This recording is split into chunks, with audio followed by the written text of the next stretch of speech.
Hello, everyone. Yeah, welcome to our webinar on the exciting topic of nitrous oxide emissions, so N2O, laughing gas. It's my pleasure to welcoming you to this webinar. It's an international webinar, so we had actually close to 200 people signed up. We already had a webinar very, very early for us, at least for Australian time zone today where we had a lot of Australian utilities, but also utilities from New Zealand. And now, of course, we are very excited to have a lot of you from Europe and also from the United States or North America in general. Yeah, thanks all for joining. And this webinar is about the essentials of N2O for wastewater practitioners, from basics to reducing emissions. So my name is Wim Oudenaert. I'm CEO and co-founder at the M Team, and it's my pleasure welcoming you today. So yeah, let's get started. So what are the objectives for today? We have 1 hour, but we will make it a very dense, full hour, and hopefully also an interactive hour. So what are we going to do today? Of course, the big context of this webinar is the context of net zero, combined with actions. So why do I add combined with actions? There's a big difference if you compare today with, for example, 5 years ago. Net zero is not new. Many cities, regions, countries talk about it. Also, many utilities have ambitions already. But what we see now is that it's really being followed by actions. And that is quite good news, of course. But the actions are dramatically increasing. And that's what all of you see, of course, now in the wastewater field. So that makes a big difference. The objectives for today are to provide you with a lot of new process insights that have a lot of practical value for you. Hopefully we succeed in this. And that you also understand the practical application of virtual emission assessment and mitigation. So virtual means we are using computer models to help and speed up the whole process. Yeah. So the format of today is a hybrid mode. So we will have some slides for you combined with live questions and answers, Q&A. We will have also a mixture of polls. So you will be able to vote from time to time, give your opinion on certain topics. And if you have questions, so please don't hold back. But if you ask them, do not use the chat window, but use the Q&A window. So if you hover over the screen, so you will see a Q&A button, and we have colleagues that will be monitoring it, and we will bring the relevant questions live, okay, to answer them live. This will be a very interactive discussion. After the webinar, there will be a short questionnaire. Please fill it in. It will take 1 minute of your time, but it's so valuable because we pay a lot of attention to improving our webinars. So what is on the menu for today? We have two big parts. The first part is more on the fundamentals. So what we believe is basics many practitioners would benefit from knowing. For example, what is the current global trend or status in different countries and regions? And can we also explain a little bit the complex N2O topic in a simple manner? That's really part one. Part two is really digging into the practice. How do we assess emissions? How do we try to solve the problem? And which case examples are out there? So that's really part two. So we will look at baseline assessments. What are my emissions? We will look at mitigation, so trying to reduce the emissions. And we also will look into the design or redesign of plants, not only to improve effluent quality or efficiency, but also to design for minimal N2O. Yeah. Today, this is the team. So this is myself. I am Wim Oudenaert, CEO and co-founder at the M Team. We also have our colleague from Italy, Roberta, here in the call. She is a project manager and simulation engineer in our team. Worked with a lot of customers and still works with a lot of customers internationally. Same for Giacomo. Giacomo is quite an expert when it comes to N2O. He has actually done a PhD on the topic and also leads the technology development within the company on that solution. We have also Peter here. So Peter Vlasgaard, he's a solutions lead within our team. And Anna Sofjanic, she is solution engineer and also helped setting up the webinar within her marketing coordinator role. So yeah, glad to be here with the team, with some of the team members, and we're here to, of course, assist you. Huh? So, well, let's start with the first poll. So to induce some interaction, normally you will see a poll on your screen and you can actually vote. So why are you here today? Very interested knowing this. You want to acquire some basic understanding on the topic. You want to learn from other utilities. You want to see the global status. You are seeking some guidelines on emissions, on assessment. So why are you here today? I'm very curious who is voting other as well. Some people, one person did it. There are many reasons, of course. So the votes are coming in, and 74, 80, almost 80% of you have voted. So let's look at the results. Yeah, I will end the poll and show the results right now.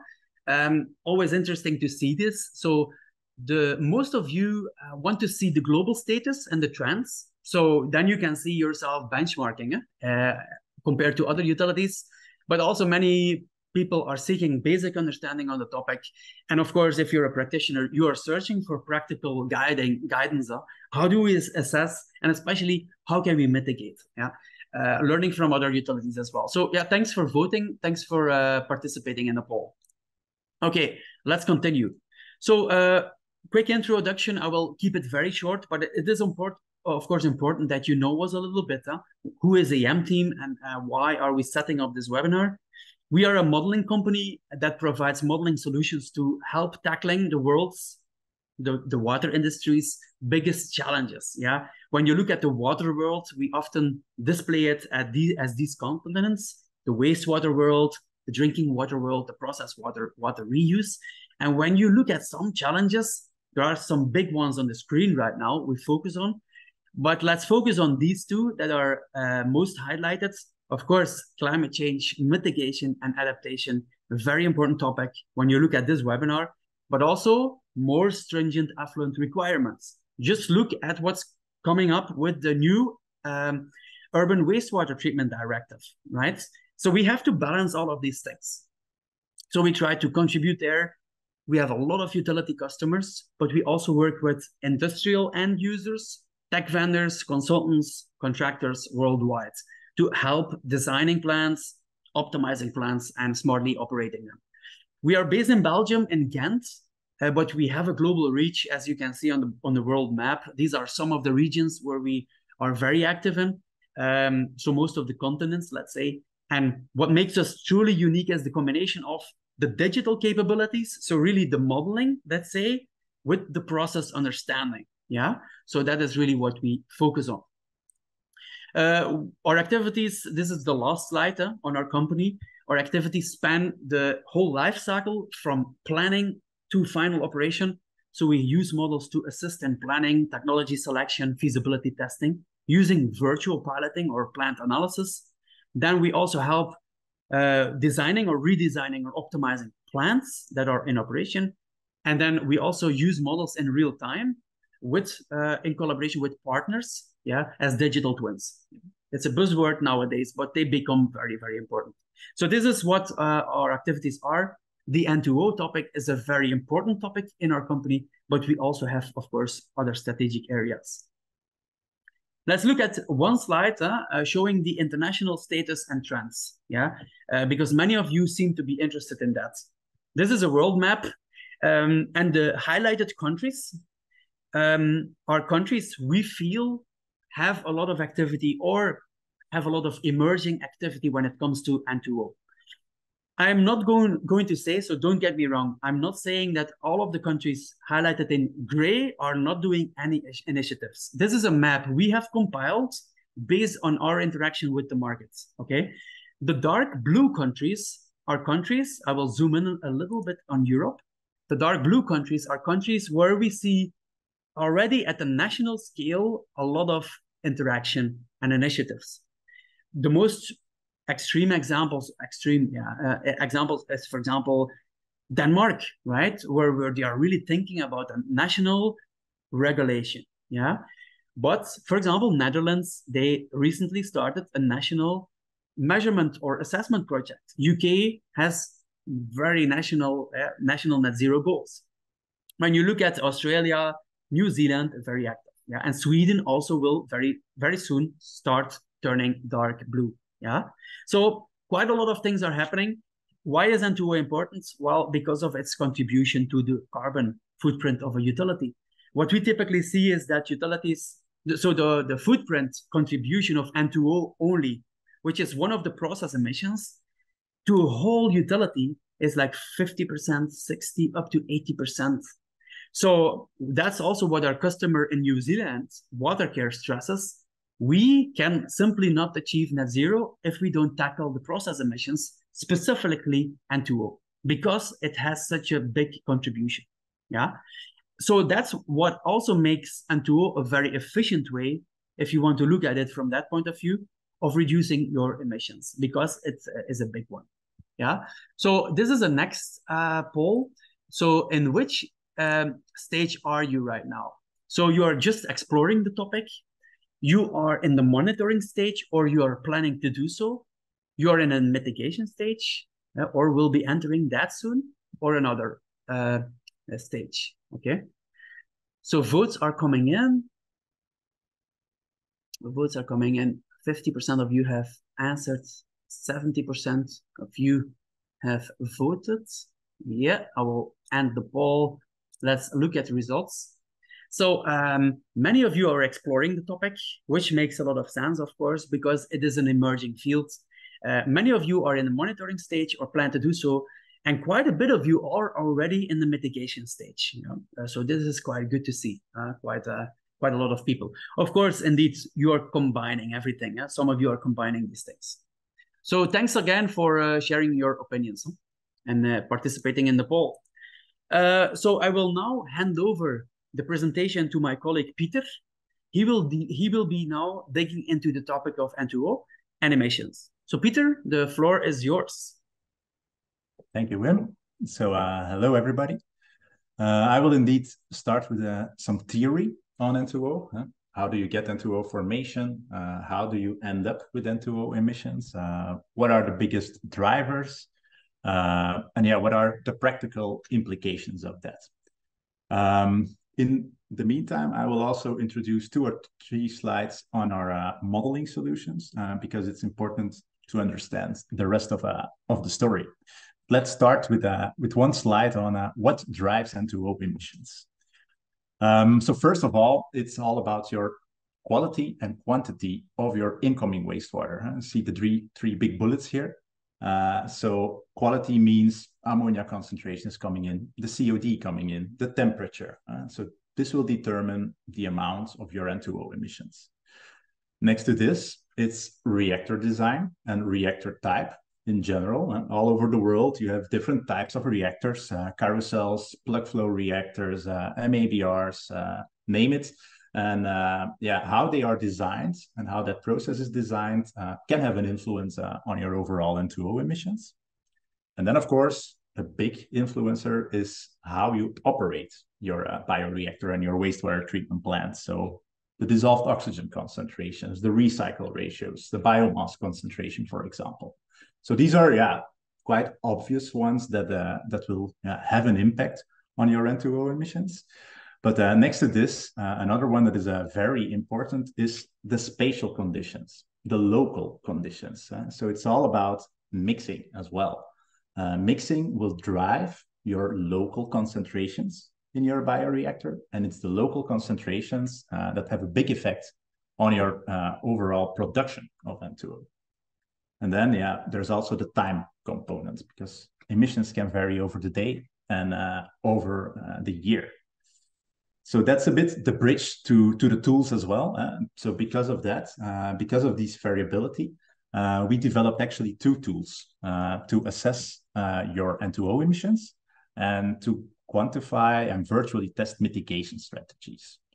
First tool is our 3D CFD N2O tool, which is a combination of a CFD model, which is integrated with a kinetic model so that you can see in 3D the production of N2O, the liquid phase concentrations of N2O, and the emissions. So the gas concentrations and overall the emissions. So it makes it possible to assess your N2O emissions and really visualize them in 3D. It's a mechanistic model, so based on the physics, the mixing, the transport, the stripping, and the biochemistry. Yeah.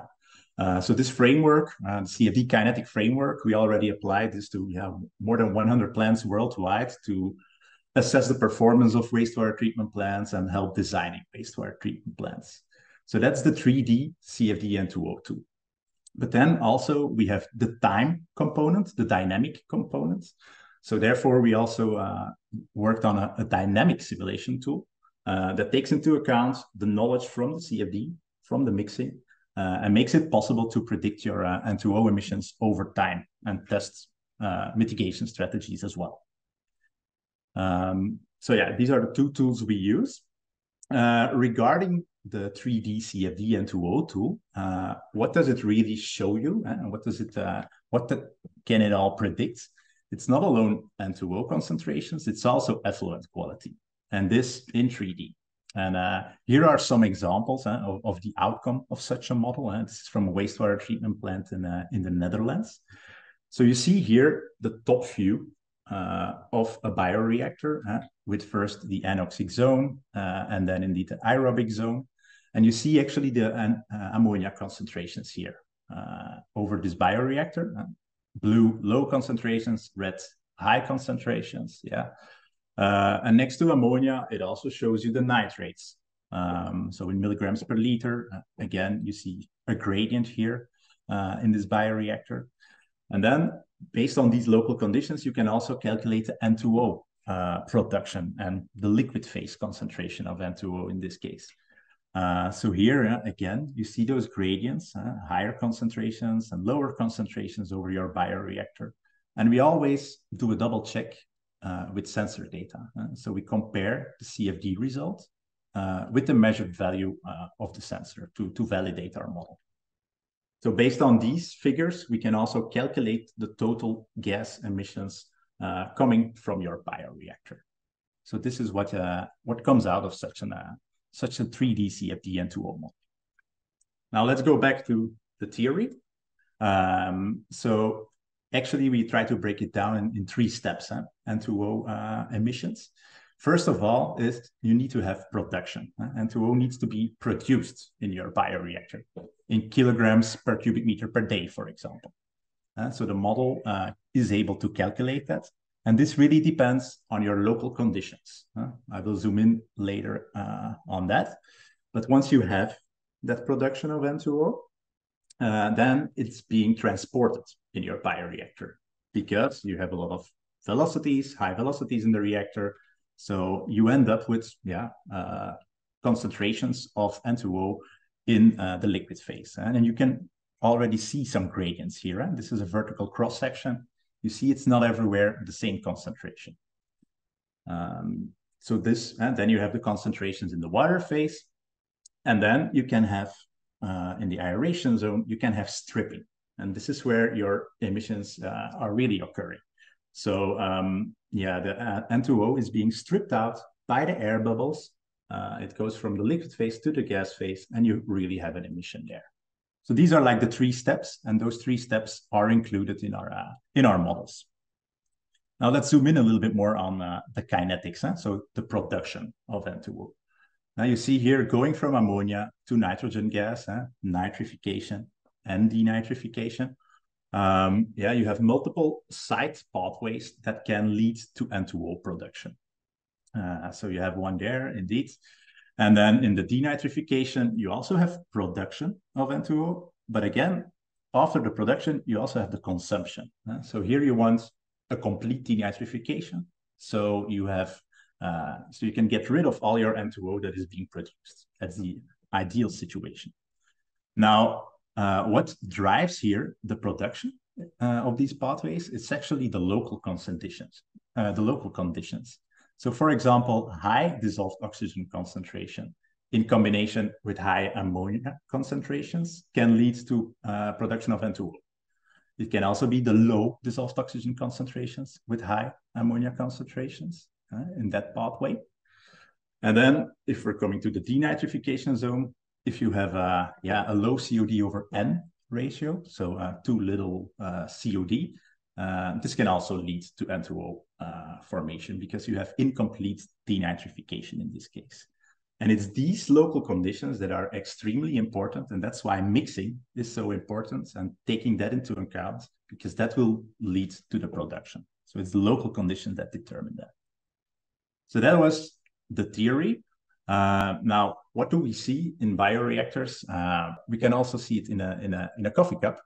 If you add, for example, milk to a coffee cup, you will see if you don't mix adequately, that you will have a cloud of milk, and the milk is not equally distributed in your coffee cup. If you would, for example, measure with a sensor, and you measure at the right side or at the left side, you will have a different milk concentration. And this is actually just the same in a bioreactor. Bioreactors really have a lot of gradients. Here you see it at the horizontal section on the top view. This red zone indicates high concentrations, this blue zone, low concentrations. And in the vertical cross section, you see the same. So also there, where you measure will have a major impact on your emissions, on what you estimate as your emissions.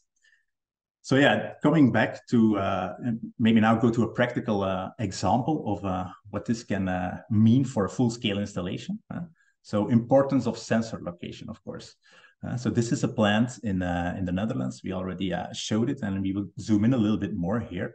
So here you see, and the red stream and the blue stream is actually in the anoxic zone, where the denitrification is happening. So the influence and the return sludge stream mix together with the internal recycle stream. But if you look at those lines, you see they are actually not really mixing with each other. Yeah. And actually this results in some gradients as well. We already saw this top view of the reactor, where you see that here after, or right at the end of the anoxic zone, you see a dead zone with low N2O concentrations. So it's not optimally mixed there. But if you look at sensor location number 1, for example, there is really a sensor measuring over there. We also took a vertical cross section over there. And now we will zoom a little bit more on this vertical cross section. And actually, if you would measure at the whole depth there, you see that from the top to the bottom of this tank, you really see a 30% difference in N2O concentrations. So yeah, this is just an example to show how important sensor location is to really understand the N2O you measure. And if you need to draw conclusions from that, that you have to take this into account. This was about gradients in a bioreactor, but also these hotspots can really change over time. This is an example of a customer in Canada. So we helped this customer in guiding the optimal location of their future measurement campaign. And here you see the concentrations in the gas phase. And you see in winter scenarios or summer scenarios that there is a lot of variation, or if you have a high load, that these hotspots actually move. So important to take into account. Yes, so it's time for another poll question. What are the biggest challenges when it comes to measuring N2O? Is it a reliable quantification of N2O emissions? Is it the on-site data collection, the processing of your data, and the interpretation of your data? Or is it the cost related to investigation, or something else? All right. I cannot see how many people already responded. Okay. All right. So it's indeed a lot of you say reliable quantification of emissions, but also on-site data collection and processing. Yeah. And then, a few of you indeed also the cost. Okay. Yeah, that's what we hear a lot. So it's the reliable quantification of the emissions together with interpretation of the data. And how do you get to mitigation then after that? Okay. I think we will go to Roberta now. Yes, because she will be introducing part 2, which is now we will go to a lot of case examples, different plants, and she will zoom in to the topic of quantification and mitigation. So Roberta, feel free to start your session. I will be Giacomo instead of Roberta, but oh yeah, that will sorry. that will no problem. We have too many Italian colleagues. All right, thank you. So yeah, let's talk about quantification and mitigation with some case example. So the first slide that we'd like to show you is this clustered bar chart of different activated sludge systems. So these are conventional plants, right? Clustered in six groups. So some of them have a higher loading per each bacteria, higher loading of nitrogen per each bacteria, and are emitting more. On the y-axis, you have the emission factor, so the N2O per kilogram of ammonia that is coming in. But without going into all the details, it's just something that you can grasp from. I would like to point your attention to the first and last bars, in which you have two tanks, which in principle are designed similarly and loaded similarly, and both of them have carbon limitations. But on one side, on the left side, you have high emissions, and on the right side, you have low emissions. And why is that? It is partially because of the geometry, a geometrical reason on the design of the reactor, so that they're designed a little bit differently with the width to length ratio that is slightly different. But what is most importantly, they are operated differently. So operating a bioreactor, which is very wide and very large, has the higher chances of having gradients of dissolved oxygen, local low dissolved oxygen conditions favoring the AOB's denitrification, and high dissolved oxygen locations in which you favor the other pathways of the AOBs, right, for N2O production. What you cannot, you don't have in operating more optimally a similar reactor, or with a geometry that consent a better handling of the local dissolved oxygen concentration and gradients. On the right side, then you can limit this emission factor much more. So all in all, regardless of how is designed or how is loaded a plant, it's what matters the most is how it's operated based on the reactor we have, right? It's also interesting to see how the pure oxygen plants loaded with a relevant amount of nitrogen per single bacteria, as compared to the rest, are performing with quite a low emission factor so far. But there are not many examples of this so far. Difference, and then a plant operated by water care.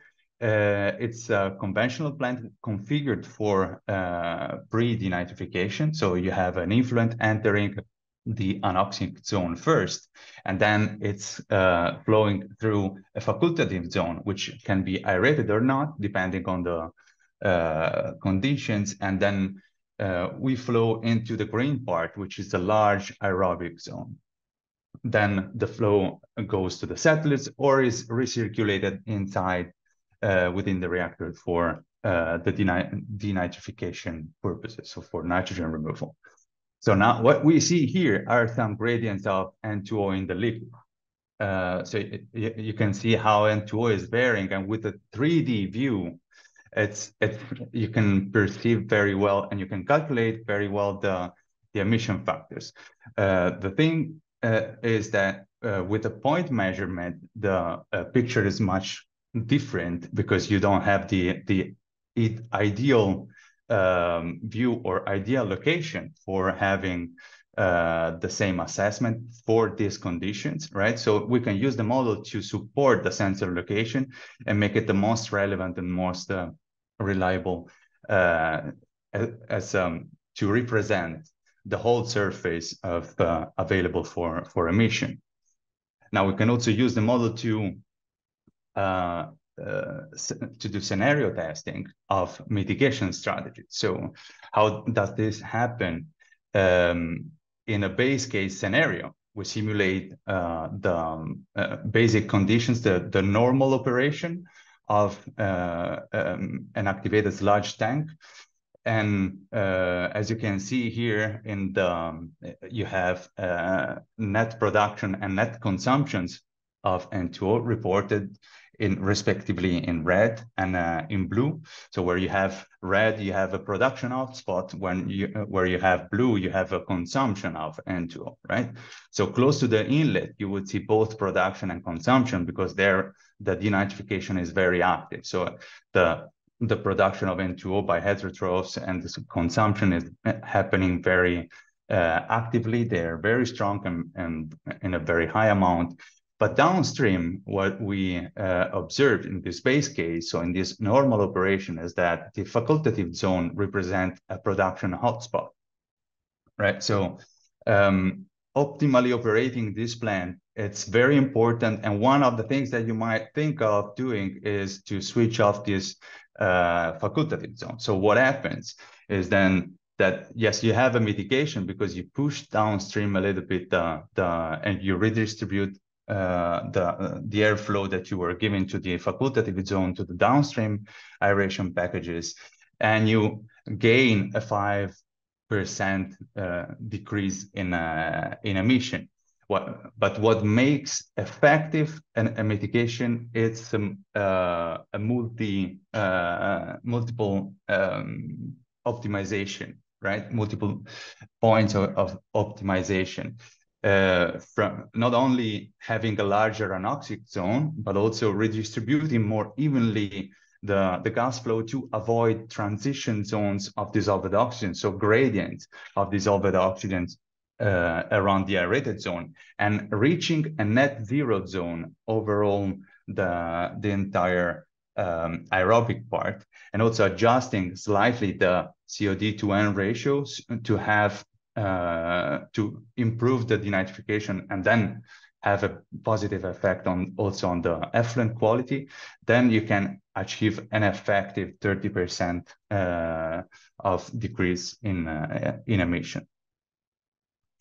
To evaluate the emission when we are on site, so it's very difficult, because then if we rely on a single point measurement, again, we don't have the full view, the complete view of how these gradients move, right? So we might miss this mitigation, this effective mitigation that occurs as a result of our new operational strategy. So the model can be again used to support the most meaningful sensor location and have a better view of how these gradients move and how this the real emission happens across the reactor. Now, as a second example, there's a very interesting industrial wastewater treatment plant for which a few months ago we were asked to support their investigation on N2O emission. They have it's a conventional activated sludge system, still with the pre-denitrification configuration. The influent, it's very similar to the municipal one, but it has a very highly concentrated ammonia stream with limiting COD. There are different daily and weekly patterns and strong peak flows. And the objective was to find the reason behind this N2O emission peaks, because suddenly from zero, we were starting to have to observe very high emission peaks, and that the objective was to find the root causes. So all in all, looking still at the local net production, and on the left side, trying to understand that with the dissolved oxygen profile, we can see that, first of all, at the outlet of the aeration tank, where the recycle is taken and brought into the beginning of the denitrification part, so the internal recycle, we typically recycle dissolved oxygen with it, which creates a very strong both consumption and production of N2O, with a cloud of production also later on that occurs as a result of the denitrification part and the limiting carbon, as already mentioned. So there is a first hot spot for production, and then later on in the aerobic part 1, where dissolved oxygen is limiting, and as well as in aerobic part 2 in the first half, where also dissolved oxygen is limiting, there we have non-ideal conditions for aerobic for nitrification, right? And we have, as a result, a production of N2O there by the autotrophs. So these were the two main root causes. And what the client needed was a dynamic tool to play with themselves and test mitigation strategies and try to understand how they could operate better their plant. So we made this dynamic tool and we calibrated and validated the tool. So on the left side, you can see on a the resulting matches with the measured concentration. The model and the sensor compares across different peaks and valleys in a long time series. And on the right side, you can see how the normal condition, the normal carbon dosing condition, would result in very high liquid concentration in front of the aeration package. So something that would be then stripped right after. And how the improved carbon dosing simulated with the model indicates that improving the denitrification, we can reduce drastically the N2O production at the nitrification side.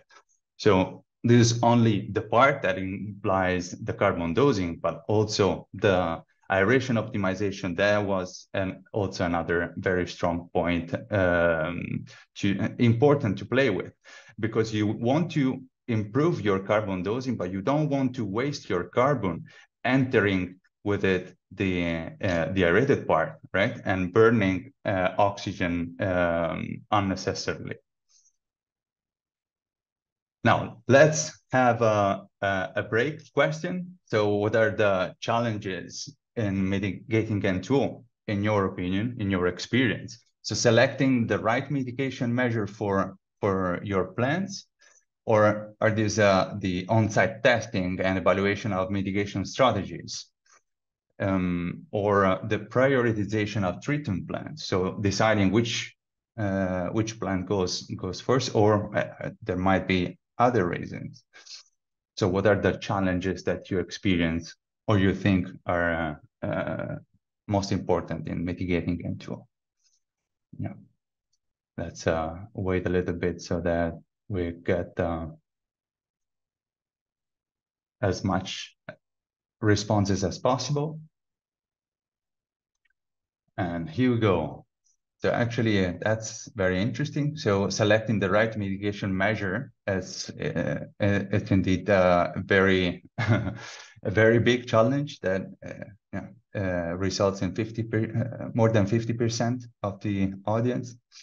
On-site testing and evaluation, it's also challenging. That's roughly the other half. Prioritizing the treatment plans has less importance as a challenge, but it's for some is still relevant. All right. Thank you very much for this input.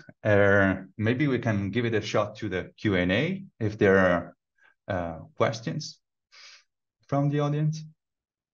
Or yeah, Giacomo, it's a good question for you. Do you have knowledge and experience with side stream treatment? For example, NMOX based systems, yeah, and other types of systems, for example, granular flocculant systems, yeah. So, do you have experience with that? Direct experience, like practical experience, I have it with had the pleasure to work with a few NMOX reactors. back at the time of the postdoc in Milan, and that was very interesting regarding N2O, because depending on how you operate it, you can have very high production of N2O. It can be very, very effective in producing it, but it can also be having a very little emission factor as well. So it can be very, very strong in removing nitrogen from highly loaded streams. That was very impressive to see it working once the operational conditions were all set. Another very promising field is the aerobic granular sludge.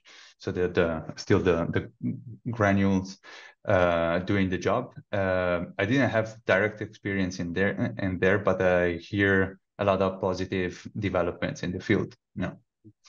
Yeah. If I can add something to that, of course, what we have seen, heard from our customers, we work with a lot of different utilities, is that, of course, specific systems can have very high emissions. So we know a couple of people that are investigating, for example, the gas treatment of side stream systems, because this can be a covered reactor, can be a small reactor. And we know people that are investigating how to treat the off-gas, because the off-gas of such systems, because on one hand, they are oxygen limited, and on the other hand, they are highly ammonia loaded, can produce quite a bit of N2O. So there's quite some work happening in that area. And we, with our models, of course, are also trying to extend our portfolio, that we don't only look at the conventional activated sludge plants. Correct. Okay, so if you have any more questions, we will definitely have another Q&A section at the end. So let them come, I would say. And in the meantime, we can go to another interesting section, which is quite new, I would say, which is the design for minimal N2O concepts. Yeah, so how do you design for minimal N2O emissions, or redesign? So Giacomo, you can continue. Yeah, thank you. It's very interesting because it, I think one of the first in the world, to my knowledge, cases in which the utility has involved us in the design of brand new treatment plants with the objective of best effluent quality and minimal N2O emissions. So that is there is the novelty of this project. It's really leading edge. We won't go into all the details of the bioreactor. It's a very complex system. We are helping the whole group. It's really a teamwork here, together with the technology providers, the consultancy firm, the engineering firm that is doing the construction work, and the utility, to in concert have a design very effective in doing the removal of the nutrients, and both minimizing the carbon footprint.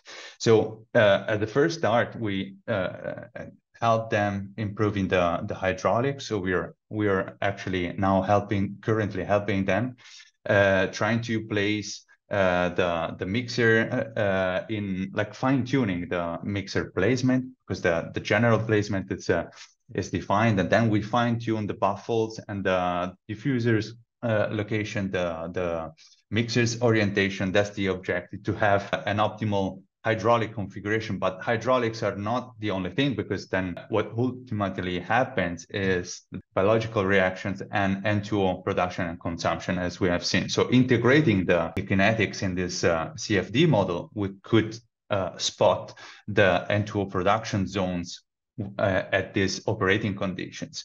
So the particular thing of this reactor is that it has different influence streams that have to be balanced together, the return activated sludge and the internal recycle. At the same time, they have to be balanced together with the flow dynamics that they're happening daily and weekly and across the seasons, right? So always with the objective of achieving the best effluent quality in terms of nitrogen and phosphorus and minimal N2O. So it's a very complex exercise that without the model would be, I would say personally, not possible, because it implies juggling with 4 of these balls that are directly linked to the N2O production. So the influent quality and quantity, the fluctuations, the process operation and design, so the local mixing, and how the plant is operated. So how we distribute the airflow, for instance, and at the same time with the influent fluctuation, how we distribute the influent in the different zones to maximize the growth of nitrifier and minimize this red hotspot for N2O production, and also maximize the blue parts for the removal of nitrogen, for the denitrification. So this is a bit in a nutshell what is this about this very innovative project. And then I will pass it back to Wim. Thank you. So thanks, Giacomo. So I just want to add, so all of the cases we have mentioned here, so our utility customers are currently implementing a lot of these measures. At the operational side, for example, the Evides case we have seen, this industrial plant or the water care plant. Also, this plant where we are helping to design for minimal N2O is ongoing. So we are very excited in the coming weeks and months to be releasing the real implementations as well and the outcomes. So stay tuned. We will definitely do our best to share whatever we can when these things get implemented. Good. So this brings us to the practical considerations, because it can all look beautiful, these colorful figures, and okay, yeah, it's a nice model, but what does it really take? It's very important. What does it take, and what do you need to make such a thing work in reality? So that's what I'm going to summarize just on one slide. What we typically do is we typically start with existing plants. Yeah, if you have an existing plant, we screen it and we do a hotspot analysis. We look where the problems are and the low-hanging fruit. After that, we go to a second stage where we help figuring out what is the low-hanging fruit for mitigation. So we do virtual mitigation strategy testing. And then in certain instances, we can also have the model running in real time as a digital twin, where it would really be beneficial for the operation. So that's really the three-stage process. Not all of our customers go through all of the steps. Some join in a different stage, but this is how we can work. Now, typically we need 3 types of data, which is the plant layout, for example, size, geometry, to feed to the model. We also need the operational settings, for example, airflow rates, a DO set point, chemical dosing, and then a third category is the influent information. Yeah, so that's the ammonia, the COD. So we typically work with whatever is available. We are working at very data scarce plants, and we are also working at very big plants with a lot of sophisticated sensoring. For us, it doesn't really matter. We get started, and if needed, we can also recommend additional data collection. Yeah. So, but definitely because it's a mechanistic model, it can really, it's quite easy to start at least with the exercise and get first insights. We can work fully remotely because, important point, we work in different time zones, but we typically don't have to be on site unless there are specific requirements. And the first results are typically available within weeks. And if needed, the project turnaround can be in a few months. Yeah, certainly it can be done faster. For example, in certain design projects, we have to go really, really fast. Yeah? But just to give you an idea, if you compare this with like 1 or 2 years of measuring and then analysis, seasonal impact analysis, you're really, and then you still have to start mitigating. So our aim is really to fast track this whole process and to help our utilities to really mitigate as fast as possible and as effectively as possible. So this brings us to the conclusion of this webinar.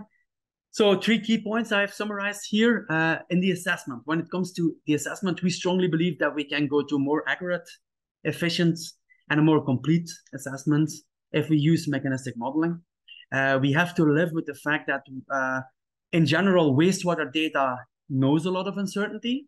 You have a lot of, dynamics.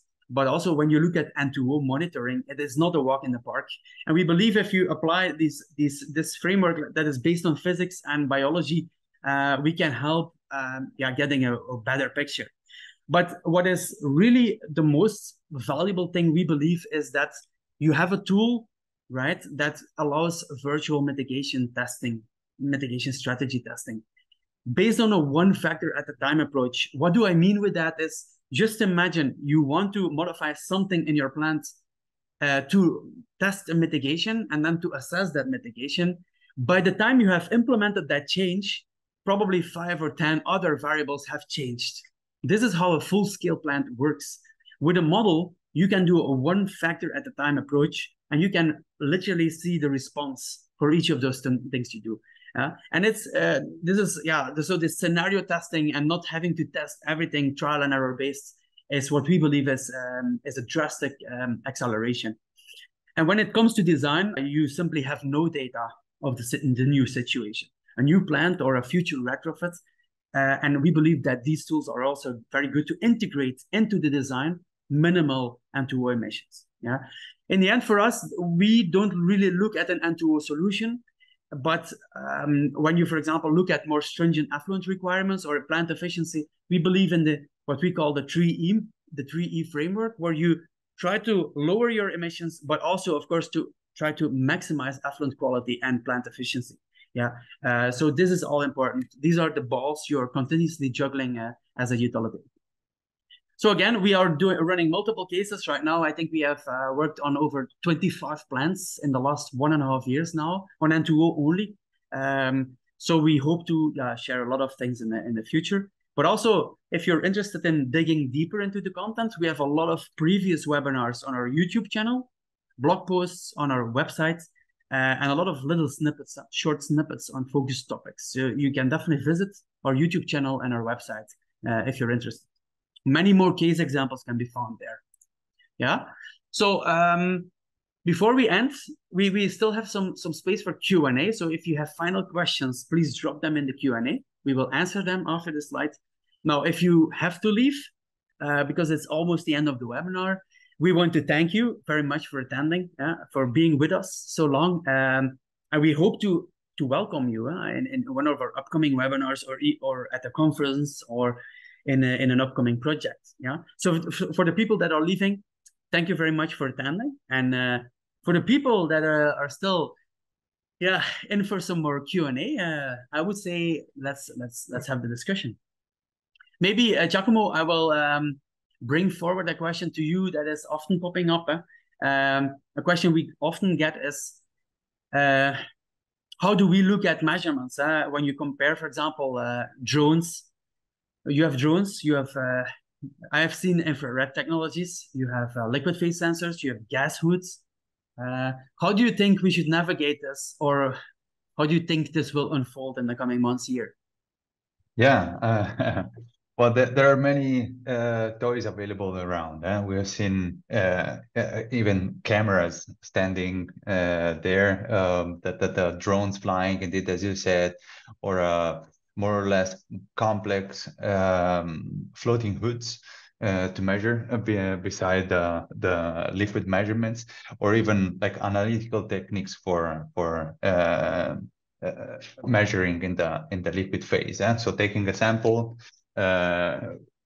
freezing or killing the biological activity and taking it to the lab. Personally, I think that's the most difficult, but that gives the most reliable, I think, and the most effective measurement with less uncertainty and for the liquid phase. So hood measurements work very, very well. Lately, there are different solutions around, and but that's the end of the pipe, right? And that's the end of the pipe measurement. So it's very good for local emissions without taking too many assumptions on the from the liquid part, but there is still lack of knowledge on the main root causes there. So what you're missing is then indications of on what in those operational conditions makes more sense to modify to have an effective mitigation strategy. So during peak events in winter, how should my plant operation look like, right? For having the most optimal effluent quality and the least N2O emission. These are all information that that will be lacking from most of the point measurements. Some of the solutions to measure, like the drone or cameras to measure from by filming the plant, give other perspectives, but still the identification of the root causes operationally, it's more difficult, and that's what I personally think is the main the main point for having the most valuable mitigation. Yeah. Okay. Thanks, Giacomo. I just also want to add that some of our utility customers, it really depends on the context.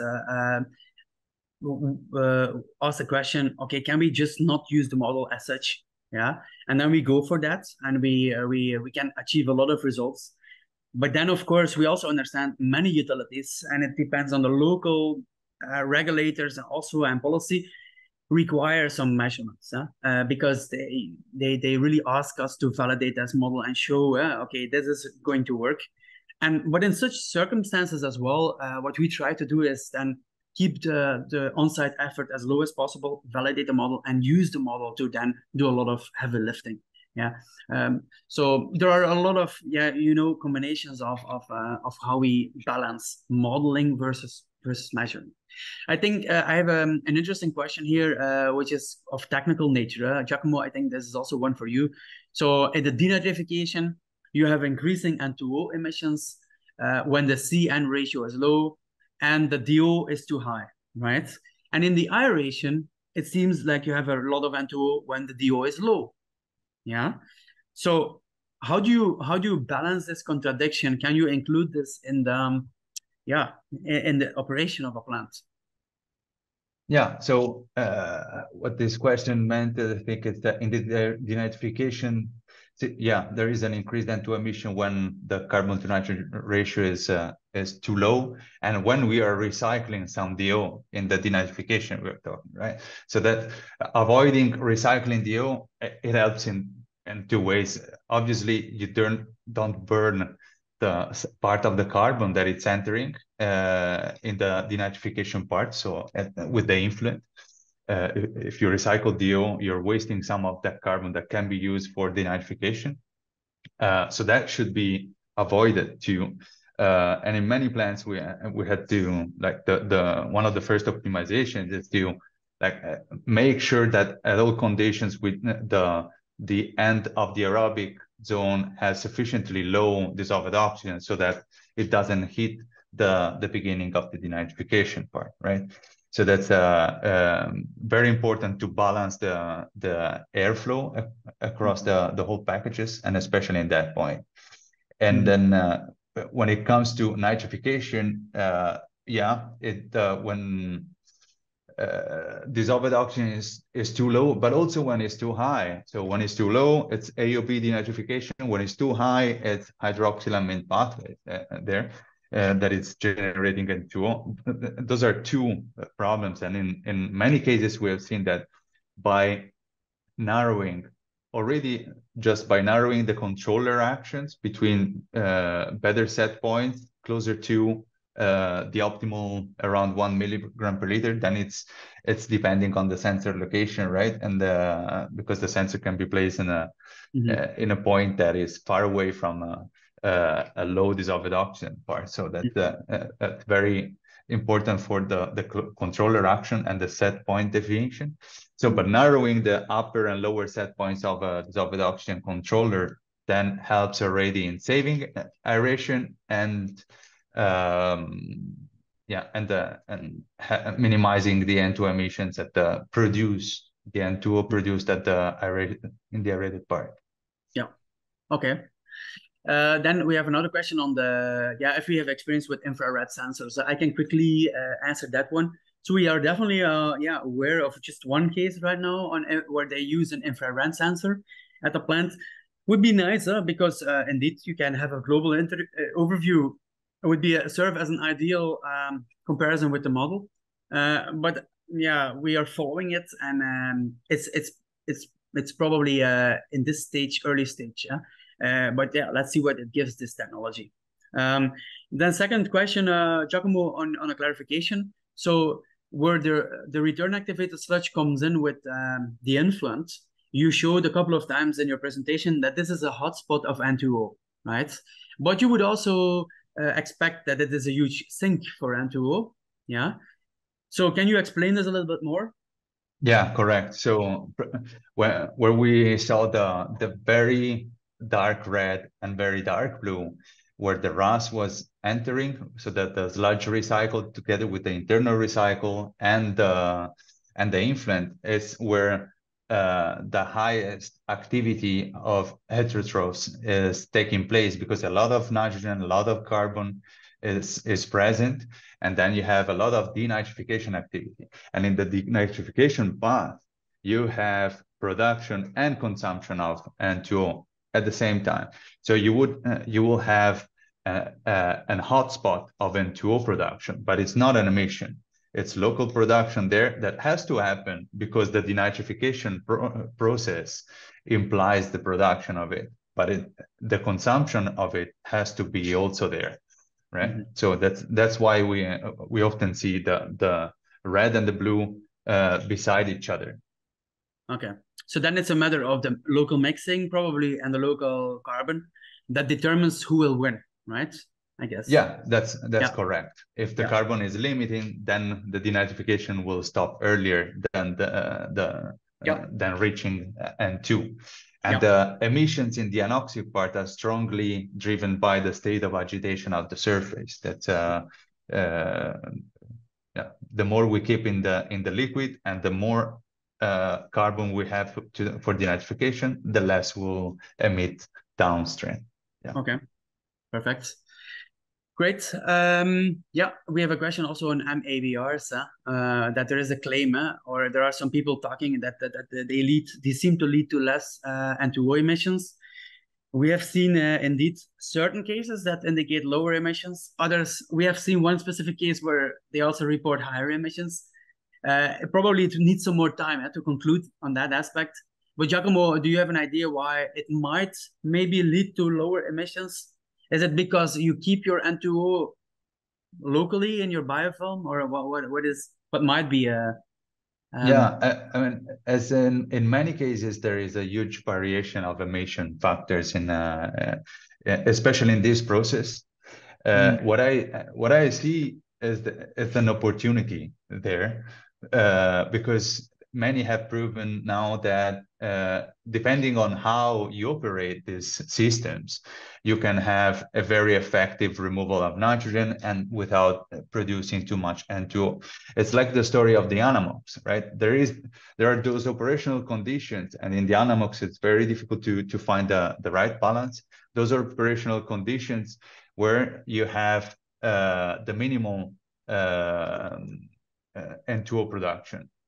Right, and that's the same as for MABRs, and that's the same. That's what I wanted to mention. We saw the initial bar graph of the conventional activated sludge system. Same very similar reactors, right? Similar configurations, but very different emissions. And that's the lower bar chart shows that there is the potential to operate it better. Right? If we operate it better, we can reduce it to a very little emission factor. And it's probably the same case for MABRs. Yeah. Okay. Interesting. Good. I think we can close it here. Thanks for everybody that's still here. You are very motivated and diehard, but it's an interesting topic. And definitely we will keep going on with the webinars. And if you have any questions, please don't hesitate to reach out to us. We will be very happy to answer them. So yeah, all I can say is thank you again for joining, for interacting with us, for being here, and hope to see you soon again in one of our upcoming webinars. Thank you very much.